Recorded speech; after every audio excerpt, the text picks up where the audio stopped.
ମୋ ବକ୍ତବ୍ୟ ମୁଁ ସାଇନ୍ କରୁଛି। ଆପଣମାନଙ୍କୁ ଏତିକି କହିବି, ଆପଣମାନେ ସମସ୍ତେ କଲ୍ୟାଣ କରିବେ, ଆମ ପଛରେ ଆଉ ବୁଲାବୁଲି କେହି ନ ହେବେ। ଆଜି ପବିତ୍ର କାର୍ତ୍ତିକ ଶୁକ୍ଳ ଏକାଦଶୀର ଏକ ପରମ ପାବନ ଅବସରରେ ଆଜିର ଏହି ପୂଜ୍ୟ ପୂଜା କାର୍ଯ୍ୟକ୍ରମ ଆଜି ଏହି ଗାଁ ଲବ୍ଧ ପ୍ରତିଷ୍ଠ ମହାନ ବୈଷ୍ଣବ ଭକ୍ତ କବି ଭକ୍ତଚରଣ ଦାସଙ୍କର ମହାପ୍ରୟାଣ ଉତ୍ସବ ଏ ଅବସରରେ ଆଜିର ଏହି ଆସନରେ ଉପସ୍ଥିତ ସମସ୍ତ ବୈଜ୍ଞାନିକ ବ୍ୟକ୍ତିମାନଙ୍କୁ ସଭାଗ୍ରେ ଅନେକ ଅନେକ ଶୁଭେଚ୍ଛା ଅଭିନନ୍ଦନ ଏବଂ ସମସ୍ତଙ୍କର ଦୀର୍ଘ ନିରାମୟ ଜୀବନ କାମନା କରୁଛି। କାର୍ଯ୍ୟକ୍ରମର ପ୍ରାରମ୍ଭରୁ ମୁଁ ଅନୁରୋଧ କରିବି, ଏ ଅଞ୍ଚଳର ଜଣେ ବରିଷ୍ଠ ଗାୟକ, ସୁନାମଧନ୍ୟ ଗାୟକ, ଯାହାଙ୍କର ଆପଣମାନେ ଖୁବ୍ ନିକଟରେ ଟିଭି ପରଦା ଏ ଯେଉଁ ସିଦ୍ଧାର୍ଥ ଭକ୍ତିରେ ଆପଣମାନେ ଦେଖିଥିବେ ପାଲା କାର୍ଯ୍ୟକ୍ରମ ସୁନ୍ଦର ଭାବରେ ପାଲା ପରିବେଷଣ କରିଛନ୍ତି ଏବଂ ବହୁ ଯଶର ଅଧିକାରୀ ହେଇଛନ୍ତି ଶ୍ରୀଯୁକ୍ତ ଅର୍ଜୁନ ନାୟକ, ଯାହାଙ୍କର 8 ବର୍ଷ ପରେ ଆଉ ଗୋଟିଏ ଡାକ ନାଁ ଆସିଲା ଭୀମସେନ ନାୟକ। ସେ ମହାଶୟଙ୍କୁ ଅନୁରୋଧ କରୁଛି, ସର୍ବପ୍ରଥମେ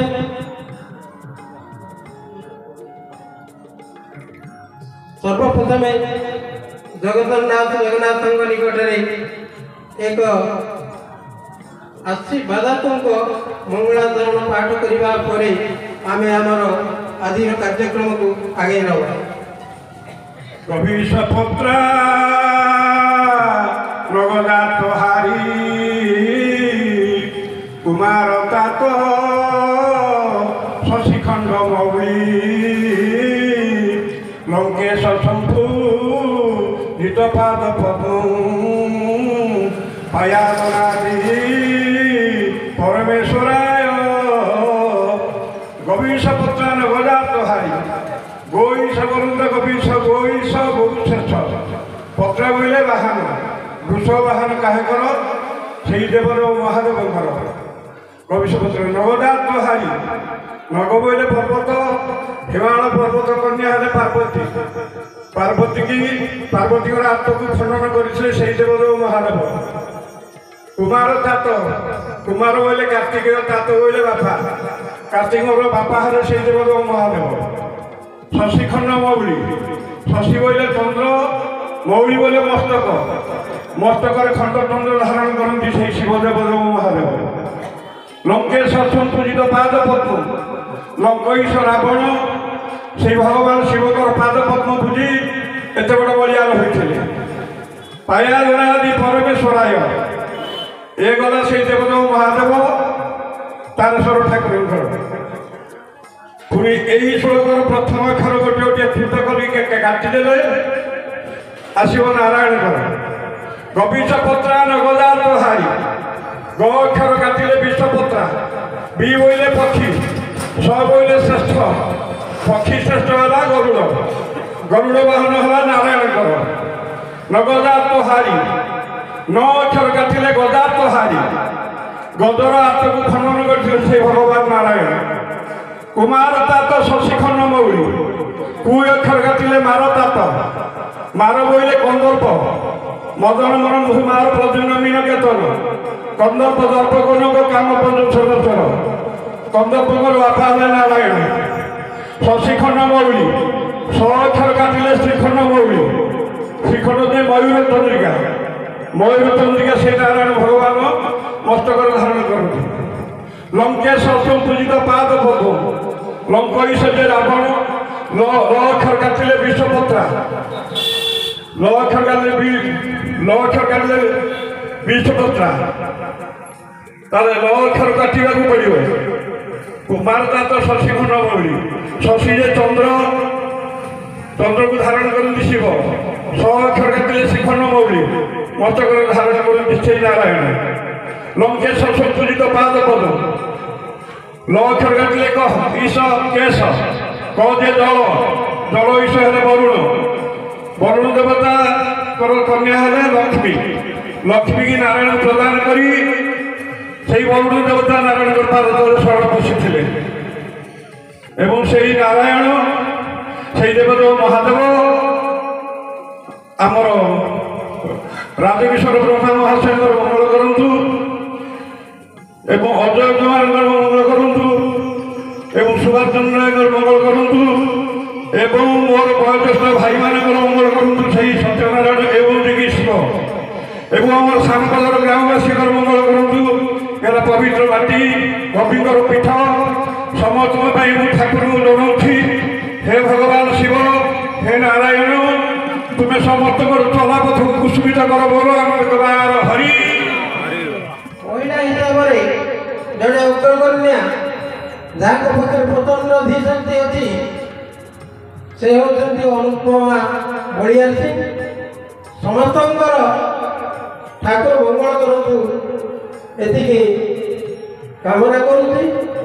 ବର୍ତ୍ତମାନ ଅନୁରୋଧ କରିବି ବିଗତ ବର୍ଷ ଆମ ଗଣରେ ଯେଉଁମାନେ ଥିଲେ ସେମାନଙ୍କ ଭିତରୁ କିଛି ଯାହା କୌଣସି ଆକସ୍ମିକ କିମ୍ବା ବୟସ୍କ ମୃତ୍ୟୁରୁ ଚାଲିଯାଇଛନ୍ତି ସେମାନଙ୍କର ଅମର ଆତ୍ମାର ସଦ୍ଗତି ପାଇଁ ମୁଁ ଅନୁରୋଧ କରିବି ଯେଉଁମାନେ ଟିକେ ଅକ୍ଷମ ଠିଆ ହେବା ପାଇଁ ରହିଥିବେ ବସିକିରି ଆମେ 2 ମିନିଟ୍ ନିରବ ପ୍ରାର୍ଥନା କରିବା ପରେ ଆମର କାର୍ଯ୍ୟକ୍ରମକୁ ଆଗକୁ ନେବା।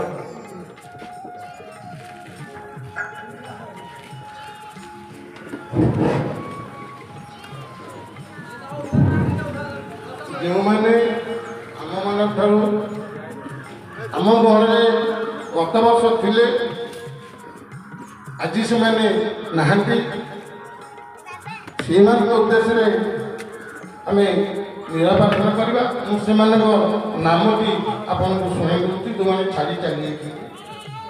ରାସନର ଜଗନ୍ନାଥ ବେହେରା, ବାହାପଲ୍ଲୀ ସିଦ୍ଧର ନାୟକ, ଉଦୟନାଥ ନାୟକ, ଅରଜିତ ବେହେରା, ଗିରିଧାରୀ ନାୟକ, ବିଶ୍ୱନାଥପୁରର ଶଙ୍କର ପରିଡ଼ା, ସାନପଦର ପ୍ରହ୍ଲାଦ ପାତ୍ର, ରାମଚନ୍ଦ୍ର ଦାସ, ଆନନ୍ଦ ସାହୁ ମଠସାହି, ଭୀମସେନ ଭଞ୍ଜ, ପୁରୁଷୋତ୍ତମ ସାହୁ ବଡ଼ପଟଣା, ନାରାୟଣ ନାୟକ, ମୁରଲୀଧର ଛୋଟ୍ରା, ଯୁଗଳ ପ୍ରଧାନ, ଭିକାରୀ ନାୟକ ସଡ଼କସାହି।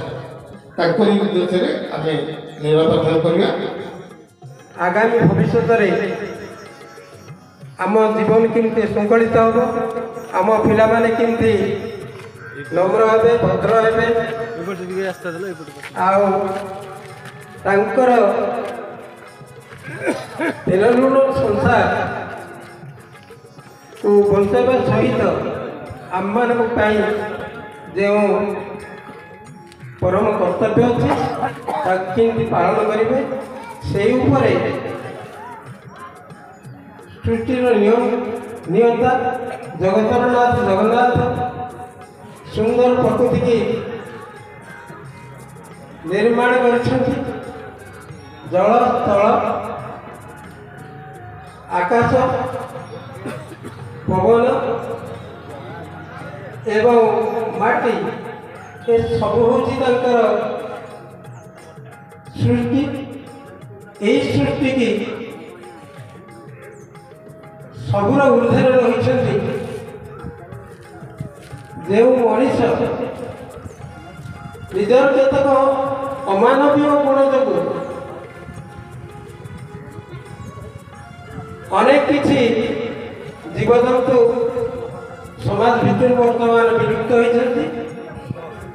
অনেক কিছু বৃক্ষলতা প্রতিদিন নষ্ট হচ্ছে, কিন্তু আমি যদি অনুভব করিবা পক্ষীটিଏ পশুটিଏ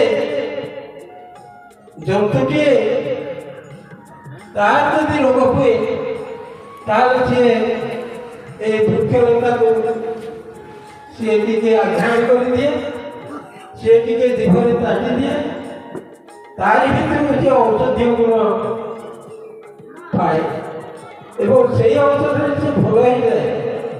ଅରଣ୍ୟର ଜନ୍ତୁକୁ ଆମେ କେବେ ଔଷଧ ଦେଇ ଭଲ କରୁନି, ତାଙ୍କ ଭିତରେ ସେଇ ହିଁ ବୈଦ୍ୟ। ତେଣୁ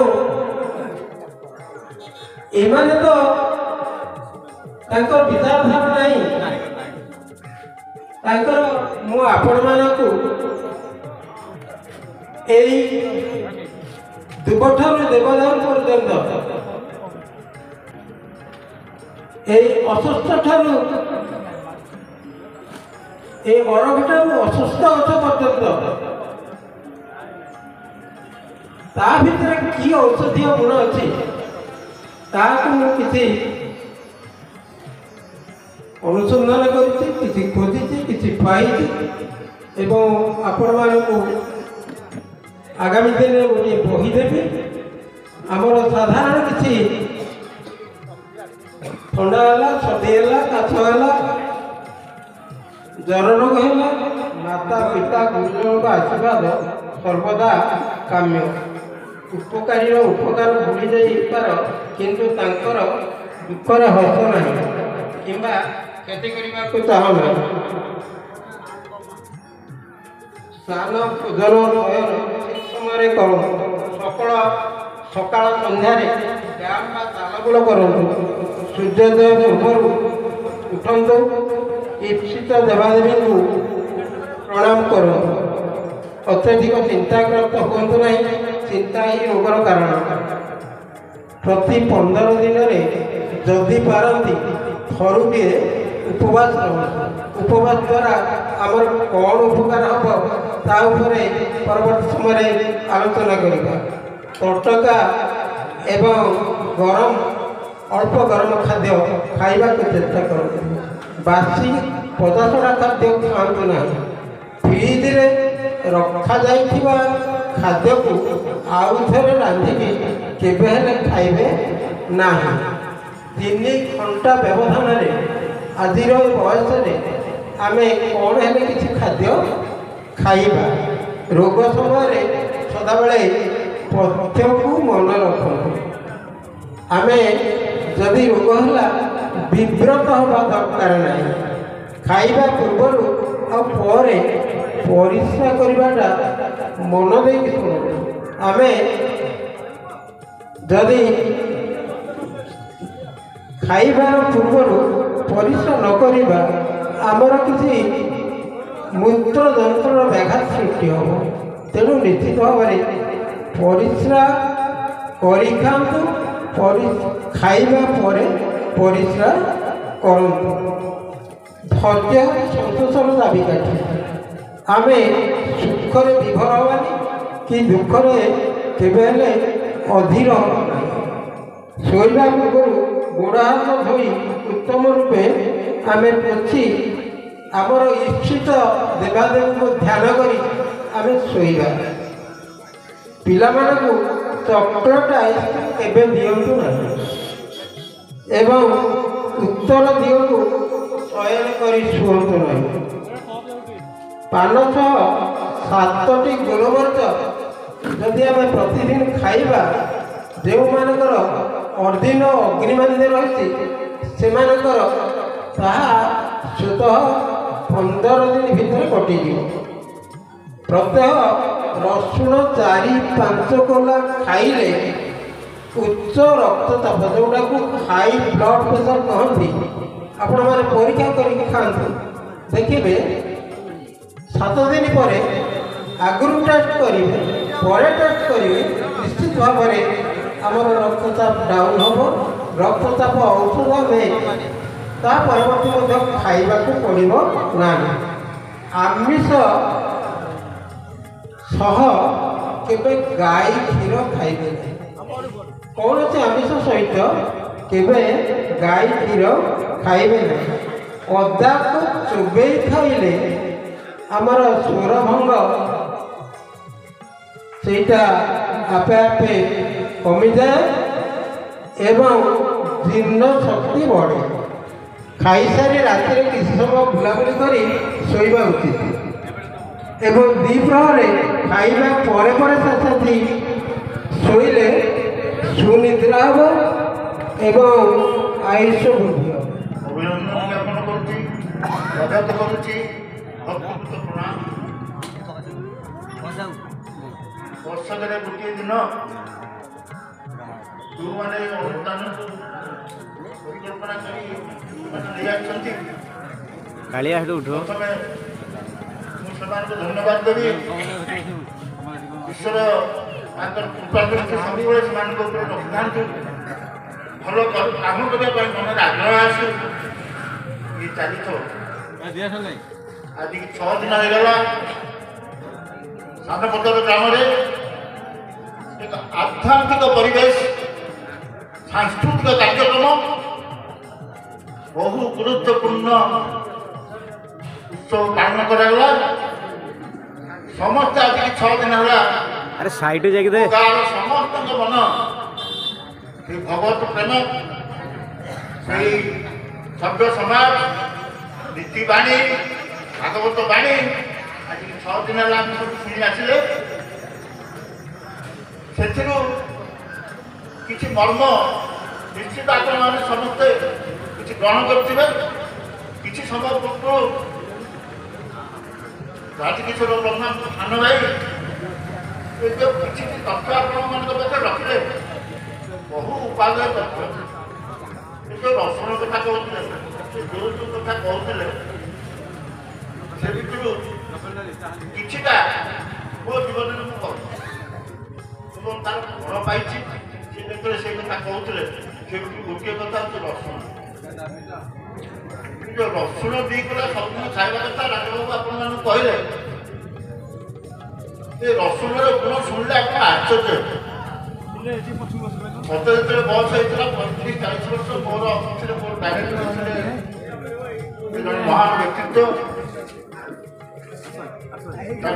ସମୟକ୍ରମେ ଈଶ୍ୱରଙ୍କ ଆଶୀର୍ବାଦରୁ ସେ ଖୁବ୍ କମ୍ କଥାବାର୍ତ୍ତା କରନ୍ତି। କଣ୍ଢେଇଙ୍କ ପଦକଞ୍ଜରେ ପ୍ରଥମେ ପ୍ରଣାମ ଅର୍ପଣ କରି ପରବର୍ତ୍ତୀ କାର୍ଯ୍ୟ ପାଇଁ ଯିବି। ଟିକିଏ ଆମର ବ୍ରହ୍ମା ମହୋଦୟ,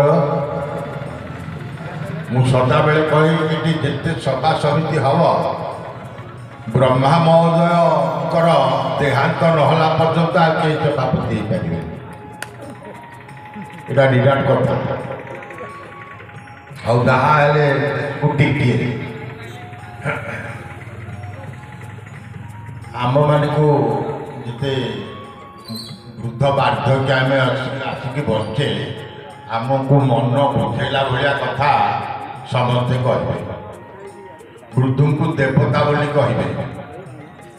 ଏଇସବୁ କଥା ଲୋଚନା ଜାଣିଥିବେ ଆଉ ବ୍ରହ୍ମା ମହୋଦୟ ଜାଣିଥିବେ।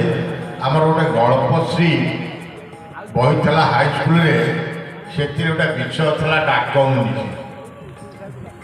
ଡାକମୁନିଷି ତା ବାପାକୁ କଫ କାଶ ହେଲା ଯେ ସ୍ୱାମୀ ସ୍ତ୍ରୀ 2 ଜଣ ଯାକ ନେଇକିରି କିଆ ବୋଲିକି ଫିଙ୍ଗି ଦେଇଥିଲେ। ଆମେ ପାଠ ପଢ଼ା ଭିତରେ ଏଇ କଥା ଜାଣିଛୁ। ଆଉ ଗୋଟେ କଥା, ଆମର ତ ସାହିତ୍ୟ ମନ୍ଥକ ପାଲା ଗାୟକ ଅଛନ୍ତି, କଳି ଯୁଗେ ଧନ୍ୟା ଯୌନରା ମୃତା। କଳି ସମୟ ଭିତରେ ଯାହାଙ୍କର ଶୀଘ୍ର ମୃତ୍ୟୁ ହେବ ସେହି ହିଁ ଧନ। ଆମେ ଏଠି ଅନେକ ଅଛେ, ଆମେ ବେଳେବେଳେ ଭାବୁଥିବା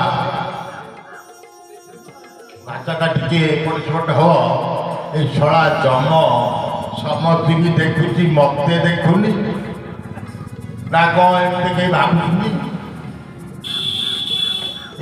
ଯିଏ ଭଲରେ ଖାଇବା ପିଇବାକୁ ଯାହା ଘରେ ଅଛି ସିଏ ମରିଯାଉଛି। ଆମ ଅବସ୍ଥା ଏମିତି, ଆମକୁ କ'ଣ ଜମ ଦେଖୁନି? ଯାହା କହ,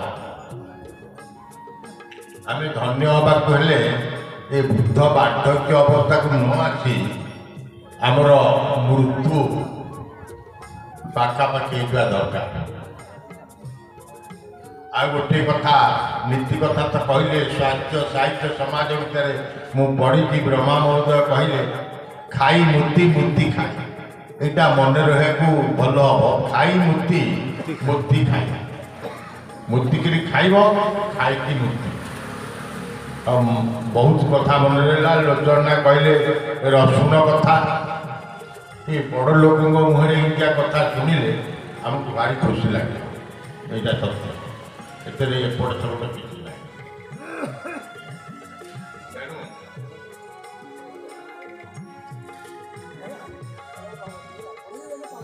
ହଁ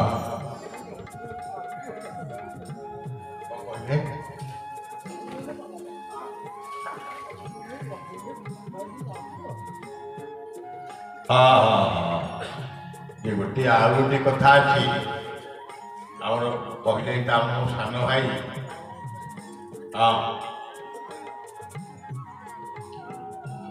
पुत्र प्रयोजन खाद्या पुत्र पिंड प्रयोजन से पुओ स्त्री दरकार पुओ पिंड दरकार आम पिंडदान कर आरपट कथा कहला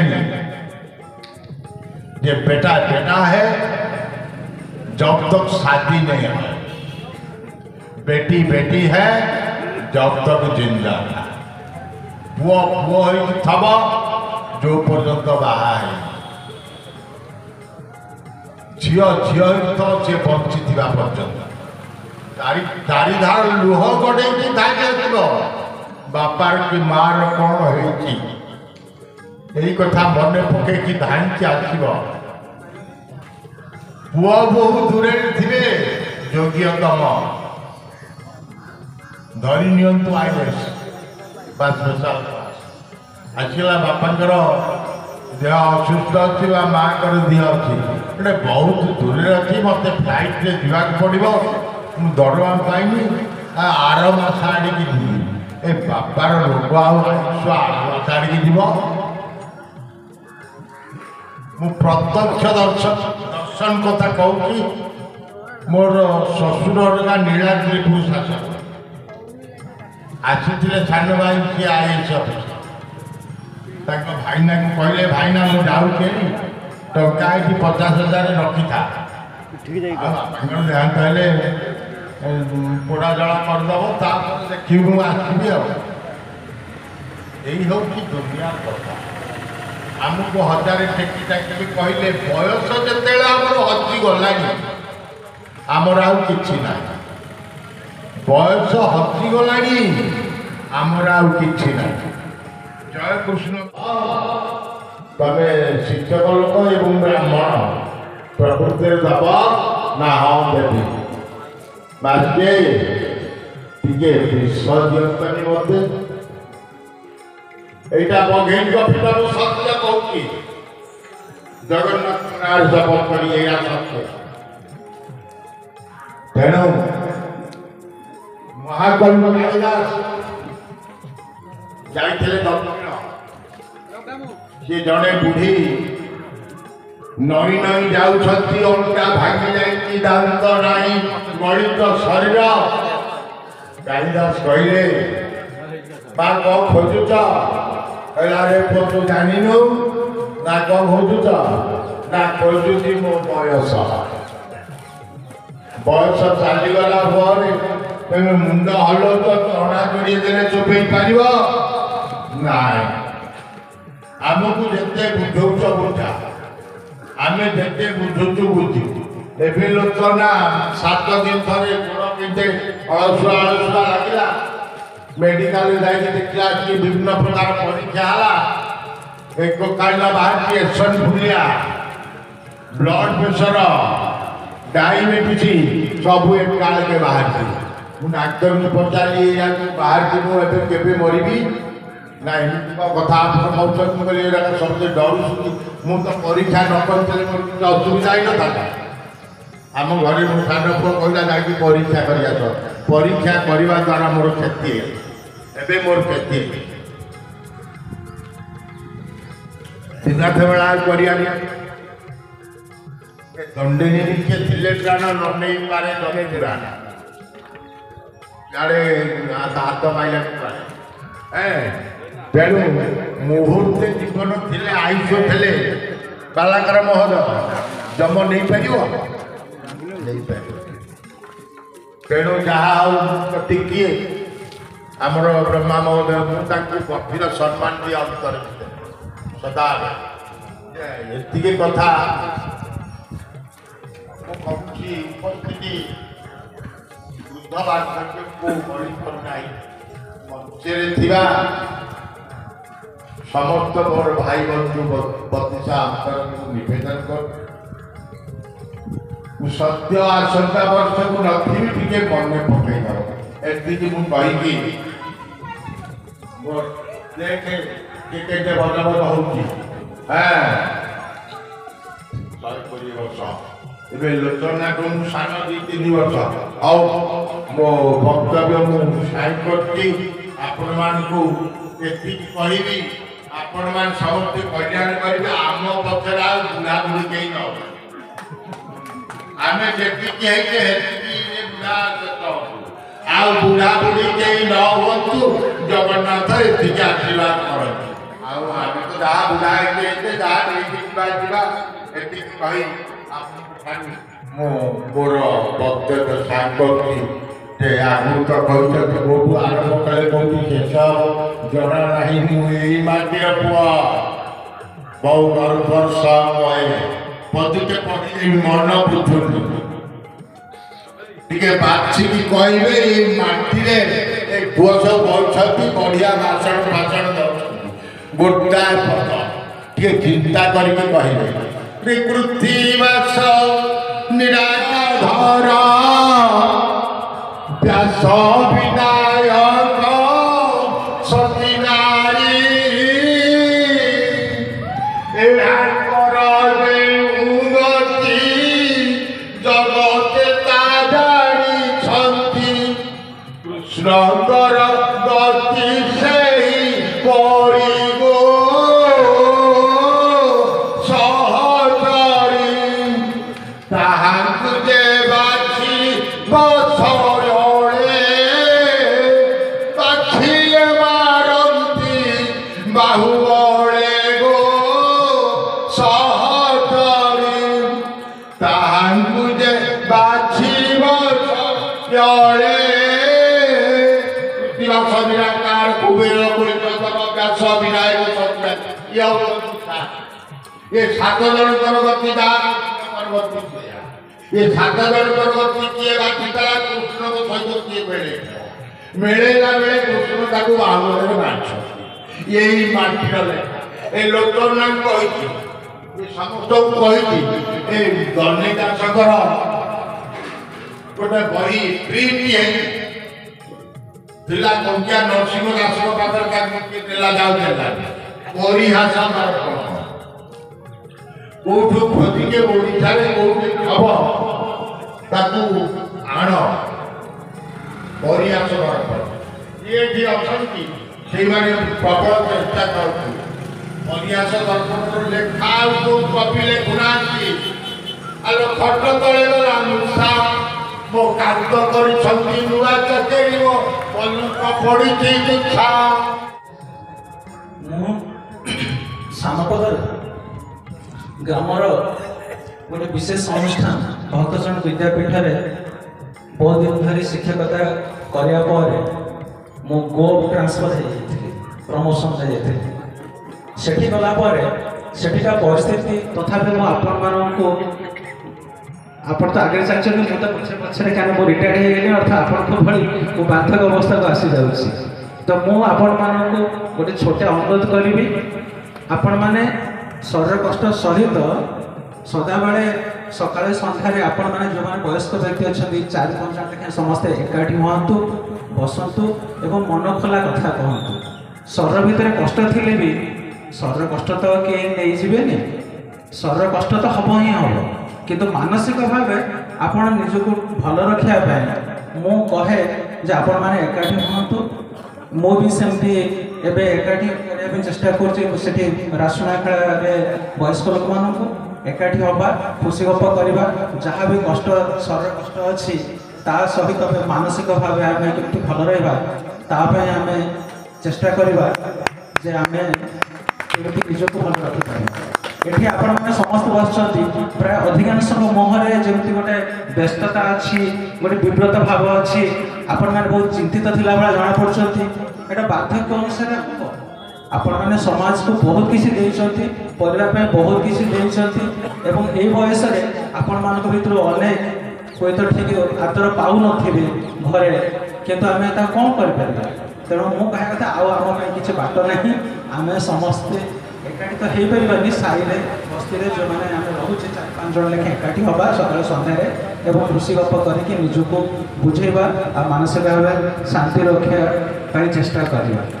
ମୁଁ ଛୋଟ ସହିତ ମୋର ବକ୍ତବ୍ୟ ରଖୁଛି। ଆମ ଖୁସିକି ଅନେକରେ ବାଣ୍ଟିଲେ ବାସ୍ତବରେ ତାଠୁ ବଳି ରୋଗର ନିରାମୟ ଆଉ ଜୀବନରେ ଆମେ ପାଇବା ନାହିଁ। ବର୍ତ୍ତମାନ ଆମ ଗଣରେ ଉପସ୍ଥିତ ରହିଲେଣି ଆମ ଗ୍ରାମ ପଞ୍ଚାୟତର ସରପଞ୍ଚ ଶ୍ରୀଯୁକ୍ତ ବୈକୁଣ୍ଠନାଥ ସ୍ୱାଇଁ। ତାଙ୍କୁ ଅନୁରୋଧ କରୁଛି ଆମେ ତ ସମସ୍ତଙ୍କୁ କିଛି ବାର୍ତ୍ତା ଦେବା, ସମୟର ସ୍ୱଳ୍ପତା ଦୃଷ୍ଟିରୁ ଆମେ କିଛି ବାର୍ତ୍ତା ଦିଅନ୍ତୁ ସେତିକି ଅନୁରୋଧ। ଭଗବାନ ମୋର ବାପା ଦାଦା ସମସ୍ତଙ୍କୁ କୋଟି କୋଟି ପ୍ରଣାମ ଜଣାଉଛି। ଯାହା ହଉ ଇଏ ଏକ ମାଧ୍ୟମ, ପ୍ରତିବର୍ଷ ପ୍ରାୟ ଗାଁର ବୟସ୍କ ବ୍ୟକ୍ତିମାନେ ଏକାଠି ହୋଇ ତାଙ୍କର ଦୁଃଖ ସୁଖ ସବୁ ଏଇଠି ହୁଅନ୍ତି।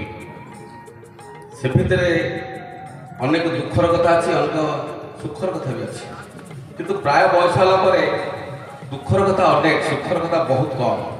ସେଇଟା ଯେତିକି ମୁଁ ଅନୁଭୂତ କରିପାରୁଛି। ଯାହା ହଉ ଉପସ୍ଥିତ ଏ ମଞ୍ଚରେ ଆମ ପୂଜ୍ୟ ପୂଜା କମିଟିର ସମସ୍ତ ସଭ୍ୟ ବନ୍ଧୁମାନଙ୍କୁ ହାର୍ଦ୍ଦିକ ଶୁଭେଚ୍ଛା ଜଣାଉଛି ଏବଂ ଆଗରେ ବସିଥିବା ମୋର ବାପାମାନଙ୍କୁ ମୁଁ ନମସ୍କାର ଜଣାଉଛି। ଆଜି ଗୋଟିଏ ଦିନ ସମସ୍ତେ ଆମେ ଏଠି ଏକାଠି ହେଇଛେ, କିନ୍ତୁ କିଭଳି ଭାବରେ ଆମେ ସମସ୍ତେ ବଞ୍ଚିବା ପାଇଁ ବର୍ତ୍ତମାନ ସଂଗ୍ରାମ କରୁଛୁ। 60 ବର୍ଷରୁ ଉର୍ଦ୍ଧ୍ୱ ହୋଇଗଲା ପରେ ଯେଉଁ ପରିସ୍ଥିତି ସୃଷ୍ଟି ହୁଏ ନିଜ ପରିବାରରେ, ସମାଜରେ ବଞ୍ଚିବା କଷ୍ଟକର ହୋଇପଡ଼େ।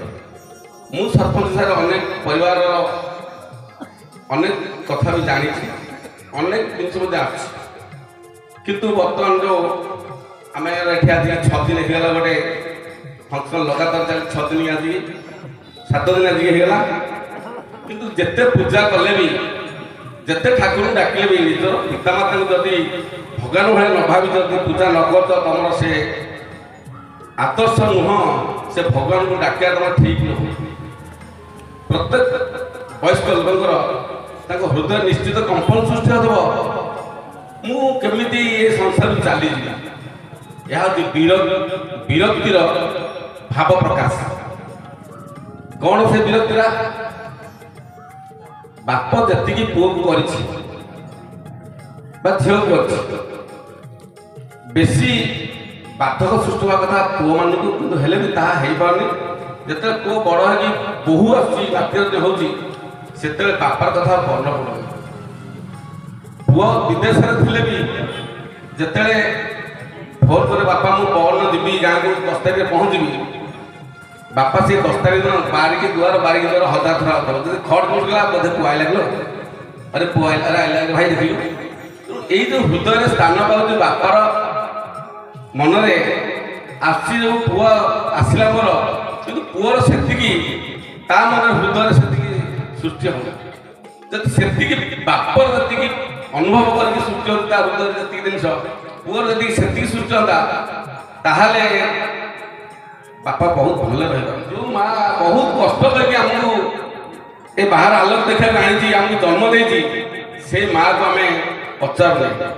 ସେ ମା ପ୍ରତି ଆମେ ବହୁତ ଅନ୍ୟାୟ ଅତ୍ୟାଚାର କରୁଛେ, ଯେଉଁଟାକି ସମାଜରେ ଆମେ ପଢ଼ୁଛେ, ପେପର ଦେଖୁଛେ, ଟିଭି ଦେଖୁଛେ, ବିଭିନ୍ନ ସମ୍ବାଦପତ୍ରରେ ମଧ୍ୟ ଆମେ ଜାଣିବାକୁ ପାଉଛେ ଏବଂ ଆମରି ଗାଁ ଗହଳିରେ ମଧ୍ୟ ତାହା ବି ଅନୁଭବ କରୁଛି।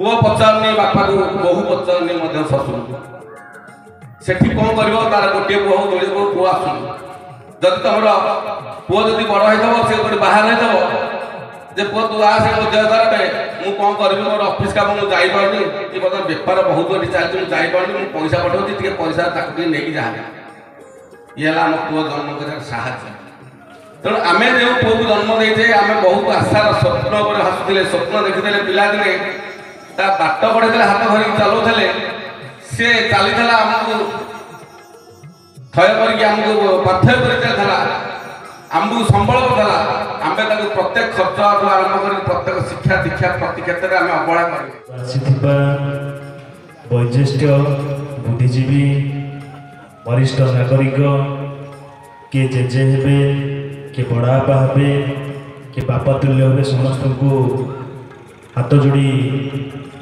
विनम्र नमस्कार करने सहित एक कार्तिक पूर्णिमा मासर हार्दिक शुभेच्छा एवं अभिनंदन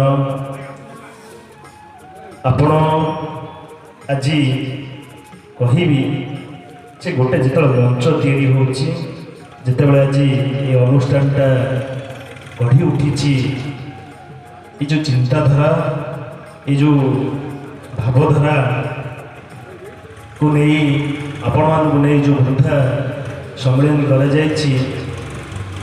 आयोजक किए थे से महान पुरुष से महान किंवदंतीर नायक मानक मंचर नमस्कार करुच्ची कहीं ये छोट जिनस नहीं आज्ञा आपण मानक मिलित भाव आज पदधौत करते अनुपा विजय सार सूर्यदा महोदय जी की सत कथा ये सेवा भाग्य थे मिले ये भावधारा ये चिंताधारा जो आयोजक भाई मैंने आज अनुष्ठित कर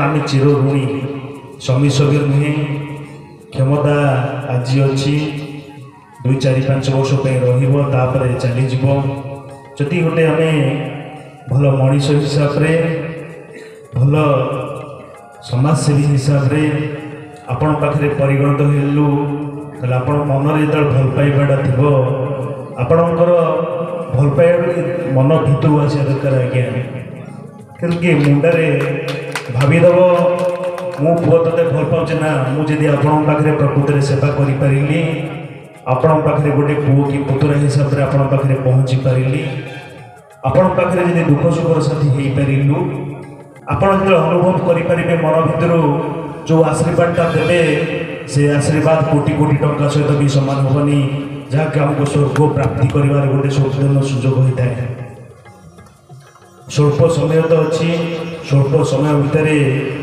कहवाई निर्देश मिली मुझे आपणकर बहुत बयस बहुत यथेष्ट सान जिते जन अच्छा मुझे भावुची समस्त यथेष्ट सान आमर मुख्य आयोजक जे अजय मंगराज महोदय समस्त सुस्थ रुहतु आ जो परिवार कथा आम ये आलोचना करवा कि क्या बदल पारे आज्ञा निजक निज बदल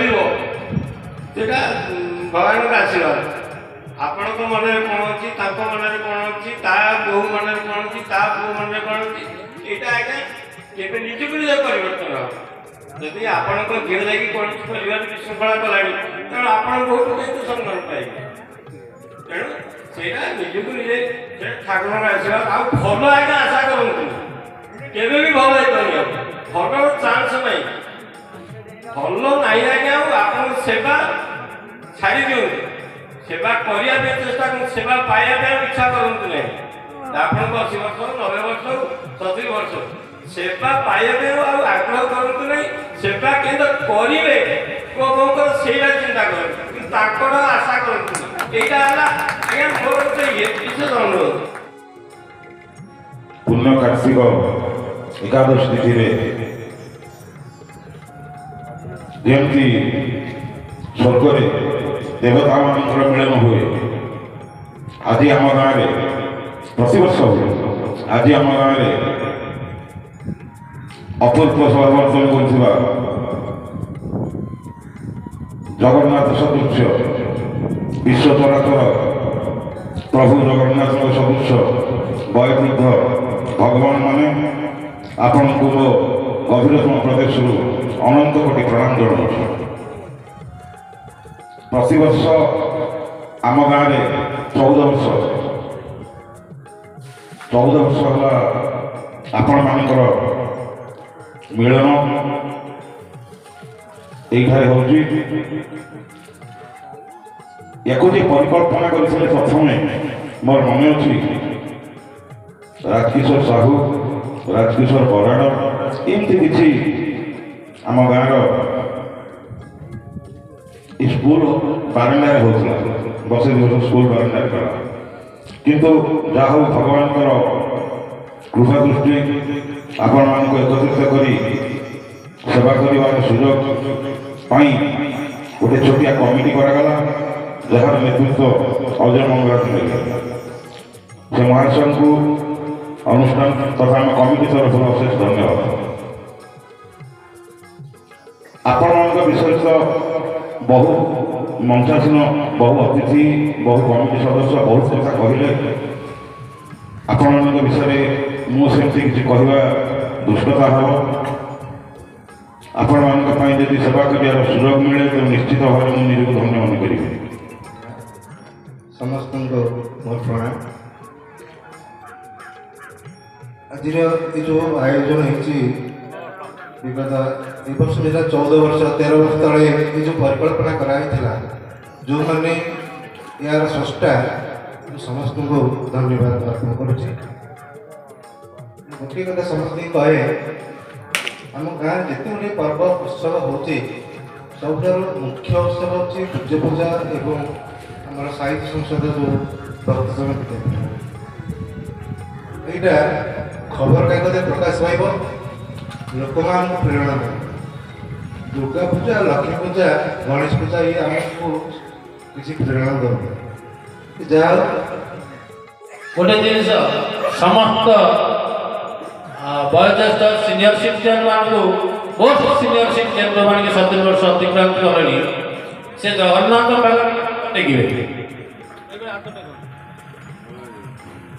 ଜୟ ଜଗନ୍ନାଥ। ମୁଁ ଆଜି ଆପଣମାନଙ୍କୁ କାହିଁକି କହିଲି ହାତ ଟେକିବା ପାଇଁ, କହିବାର କାରଣ ହେଉଛି ମୁଁ ଶେଷ ବକ୍ତା ସମସ୍ତେ ବିରକ୍ତ ହେଇଯିବେଣି। ମୁଁ କହିବାର ଉଦ୍ଦେଶ୍ୟ ହେଉଛି ଯେ ଜଗନ୍ନାଥ ମହାପ୍ରଭୁ ଯିଏକି ଆମର ସୃଷ୍ଟିକର୍ତ୍ତା, ସେ ଆମକୁ 70 ବର୍ଷ ବୟସରେ ସାନପଦର ପୂଜ୍ୟପଦା ପୀଠକୁ ନେଇ ଆସିଛନ୍ତି। ତେଣୁ ଆମେ ତାଙ୍କ ପାଖରେ କୃତଜ୍ଞତା ଜଣାଇଲେ ଯେ ଯାହା ହେଉ ଆମେ ଆଜି ପର୍ଯ୍ୟନ୍ତ ଚାଲିପାରୁଛୁ 70 ବର୍ଷ ବୟସରେ। ତେଣୁ ଆମେ ନିଜକୁ ନିଜେ ଧନ୍ୟ ମନେ କରିବା, ଜଗନ୍ନାଥଙ୍କ ପାଖରେ କୃତଜ୍ଞତା ଜଣାଇବା ଯେ ପ୍ରଭୁ ଆମକୁ ଯେଉଁ ପର୍ଯ୍ୟନ୍ତ ଆପଣ ଆଣିଛନ୍ତି ଠିକ୍ରେ ଆଣିଛନ୍ତି, ଆଉ ଆଗକୁ ମଧ୍ୟ ଠିକ୍ରେ ନିଅନ୍ତି। ମାନନୀୟ ଶ୍ରୀଯୁକ୍ତ ପୂଜ୍ୟ ପୂଜା କମିଟିର ସଭାପତି ମହୋଦୟ, ମଞ୍ଚ ସାମନାରେ ପୂଜ୍ୟସ୍ପଦ ଗୁରୁଜନ, ସମ୍ମାନସ୍ପଦିତ ଗୁରୁଜନମାନଙ୍କୁ ମୋର ପ୍ରଣାମ। ଆଜିର ଆୟୋଜନ ଆଉ ଏ ଖୁସିର ଆନନ୍ଦ କହନ୍ତି, ନବୀନଟି କହନ୍ତି ଆନନ୍ଦ କେଉଁଠି ଅଛି, କହିଲେ ଆମ ସାନ ପଦରେ ଅଛନ୍ତି। ନା କେମିତି ନା ସବୁ ଉତ୍ସବ ଗୁଡ଼ିକ ହେଉଛି, ଯେତେ ସଂଖ୍ୟାରେ ଲୋକ ସମାଗମ ହେଉଛନ୍ତି, ଯେତେ ସଂଖ୍ୟାରେ ଲୋକ ସମାଗମ ହେବେ ସେଥିର ଖୁସିର ଆନନ୍ଦଟା ଆମେ ଅନୁଭବ କରୁଛୁ। ଆଉ ବିଶେଷ କରି ଆନନ୍ଦ ନନା ଆମର ଅଛନ୍ତି ଆମ ଗାଁରେ, ତେଣୁ ସବୁଠୁ ଇଏ କଥା, ତେଣୁ ଟିକେ ଖୁସି ଲାଗେ। ଆଉ ସେଇ ସକାଶେ ଏ ସମୟରେ ଏଇ ସବୁ ଯେଉଁ ଉଦ୍যোଗ କରାହେଉଛି, ଆପଣମାନଙ୍କୁ ବାସ୍ତବିକ କଥା ସମସ୍ତେ କହିଲେ, କିନ୍ତୁ ଆମେ କିଛି ନା କିଛି ସମସ୍ତେ ଏଥିରୁ ଶିଖିଲେ। ବାପା ମାଙ୍କୁ ଯେତିକି ଆମେ ଅଛେ ସମସ୍ତେ ବାପା ମାଙ୍କୁ ଟିକେ ସେବା କରିବା। ମୋର ତ ମନ ହେଉଛି ପ୍ରଭୁଙ୍କର ଏତେ କୃପା, ମତେ ଟିକେ ସମୟ ମିଳନ୍ତା ମୁଁ ସାଇକି ବୁଢ଼ା ବୁଢ଼ୀକି ଦେଖିକି ଟିକେ ସେବା କରନ୍ତି, ବୁଝିଲେ। ତେଣୁ ମୁଁ ଯେତେବେଳେ ଯୁଆଡ଼େ ଯାଏ ସମସ୍ତଙ୍କର ଖୁସି ଆନନ୍ଦିତ ରହେ। ଏ ଯେଉଁ ବାପା ମାଙ୍କ କଥା କହିଲେ, ତାଙ୍କର ଯେଉଁ ଆଶୀର୍ବାଦ ରହିଛି ଆମମାନଙ୍କୁ, ସେ ଆଶୀର୍ବାଦଟା ପୁଣ୍ୟ ମାତ୍ରରେ କାମ କରୁଛି।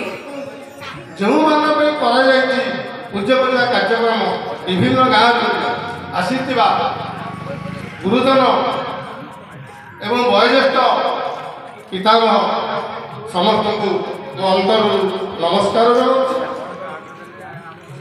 ଆମର କାର୍ଯ୍ୟକ୍ରମ ଅର୍ଜୁନ ପଟ୍ଟନାୟକ କହୁଥିଲେ 3 ଜଣ ପିଲା ରାଜୁ ରାଜ ଏମାନେ ମିଶିକି ପ୍ରଥମେ ଆରମ୍ଭ କରିଥିଲେ। ତାପରେ ଆମେ 13 ବର୍ଷ 14 ବର୍ଷ ହେଲା ଏତେ ବାଟ ଆଗେଇ ନେଇଛୁ। ଆମର ଏବେ କହିବାର ଉଦ୍ଦେଶ୍ୟ ଖାଲି ସମସ୍ତେ କେମିତି ବয়োଜ୍ୟେଷ୍ଠମାନଙ୍କୁ ସମ୍ମାନ ଦିଅନ୍ତି, ସେଇଥିପାଇଁ ଏ କାର୍ଯ୍ୟକ୍ରମ କରାଯାଉଛି। ଏବଂ ଏହି କାର୍ଯ୍ୟକ୍ରମ ଦେଖି ଅନ୍ୟ ଗାଁମାନଙ୍କରେ ଯୁବକମାନେ ବାହାରି କେମିତି ପୂଜା କାର୍ଯ୍ୟକ୍ରମ କରାଯିବ ସେମାନେ କରିବା ପାଇଁ ଆମେ ସେମାନଙ୍କୁ ଅନୁରୋଧ କରୁଛୁ ଏବଂ ଶିକ୍ଷା ପାଇଁ ଅନୁରୋଧ କରୁଛୁ। ବର୍ତ୍ତମାନ ମୁଁ ଅନୁରୋଧ କରିବି ଆମ ମଞ୍ଚରେ ଜଣେ ବର୍ଷିଆ ଏବଂ ବହୁ ଅଭିଜ୍ଞ ଶ୍ରୀଯୁକ୍ତ ହରିହର ପରମପୁର ମହୋଦୟଙ୍କୁ ଏବଂ ଆମର ଏଇ ଅବଧୂତ ବାବା ମହୋଦୟଙ୍କୁ ସେ ଏଇଠି ଉପସ୍ଥିତ ରହିବେ। ଯେଉଁମାନେ ପ୍ରଣିପାତ କରିବେ ସେମାନଙ୍କୁ ଆଶୀର୍ବାଦ ଦେବେ।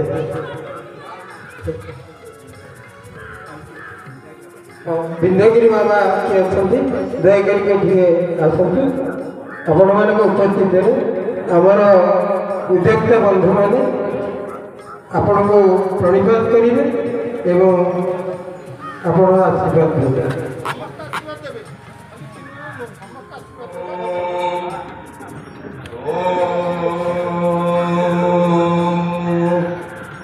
धर्मोक्त मंत्र सा सिद्धि संत पुना सत्पुरा विष्णुना जंतु पुरार्थिना मासा तो जीव सरस्वतं प्रतिहतम ओळविद्यं समन्वितं धरा धर्म कीर्तिमाय सत्सतं वंदे महालक्ष्मीश्चना भक्तिरस्तु सर्वारिष्ट सेन्द्रस्तु आरोग्य पूर्वक परमाभिवृद्धिरस्तु मनोवांछित सिद्ध संसार सुखी हो। ସମସ୍ତେ ହାତ ଟେକିକି ଟିକେ ଆସିପାରିବେ।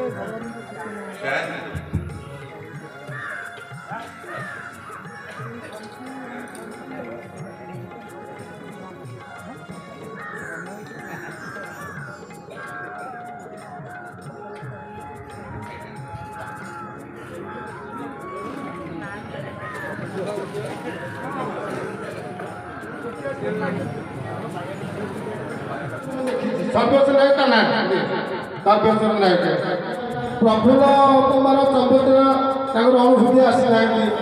ଅଣୁଚେର ଅଣୁଷଠି କହିଥିଲେ ଆସିବା ପାଇଁ କାହିଁକି ମୁଁ ଦେଖୁନି ଆସିନାହାନ୍ତି। ଏଇ ଆସିନାହାନ୍ତି ଜଣେ ଆସିଥିଲେ ପଳେଇଗଲେଣି।